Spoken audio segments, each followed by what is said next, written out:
শেষটা যদি বিচ্ছেদই হবে তাহলে শুরুটা তুমি এত সুন্দর কেন করলে? আমি তো তোমার কাছে বিচ্ছেদ চাইনি, আমি তোমার কাছে ভালোবাসা চেয়েছিলাম, আমি তোমায় চেয়েছিলাম, আমি আমার পূর্ণতা চেয়েছিলাম, যে মানুষটাকে নিয়ে সারা জীবন থাকবো।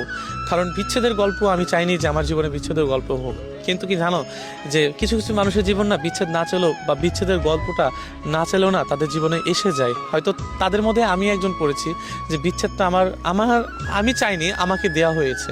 যারা পরিবারে এক্সকিউজ দেখে হারিয়ে যায় না, তাদেরকে সারা জীবনে তাদের তাদের প্রতি একটা কষ্ট থেকে যায়, যে মানুষটাকে ভালোবাসলাম, মানুষটা শুরুটা এত সুন্দর করে করলো, কিন্তু লাস্টে পরিবারের একটা এক্সকিউজ দেখিয়ে, অজুহাত দেখিয়ে হারিয়ে গেল। দুনিয়াতে সবচেয়ে বড় কষ্ট কি জানো, যে একটা অজুহাত, যে আমার পরিবারকে মানাইতে পারছে না, আমার পরিবার মানছে না, বা আমি তোমাকে আর চাই না, আমাদের বিচ্ছেদ হোক, এই যে একটা অজুহাত, এই কষ্টটা না দুনিয়ার কোনো ছেলেই না সহ্য করতে পারে না, বা কোনো ভালোবাসার মানুষ এটা সহ্য করতে পারে না।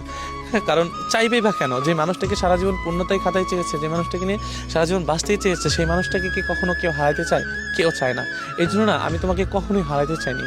কারণ তুমি মিথ্যা ভালোবাসা দিয়েছো, মিথ্যা অভিনয় করেছো, আমি সবই বুঝতে পেরেছিলাম। কিন্তু আমি আশাই ছিলাম যে যদিও আমি আমার ভালোবাসার মানুষটাকে বোঝাইতে পারি, যদি একটু বোঝো, যদি আমার জন্য একটু ভালোবাসা তৈরি হয়, তাহলে হয়তো ওই ভালোবাসার মানুষটিকে আমার হবে, যাকে দেখলে আমার শান্তি জাগে, যাকে দেখলে আমার সারাদিনের ক্লান্তি ভাব দূর হয়, সেই মানুষটাকে হয়তোবা আমি সারা জীবনের জন্য পেয়ে যাবে। এই জন্য না সারা জীবন তোমাকে বুঝিয়ে এসেছি যে আমি ভালোবাসি, কখনো আমার কাছ থেকে হেরে যেও না।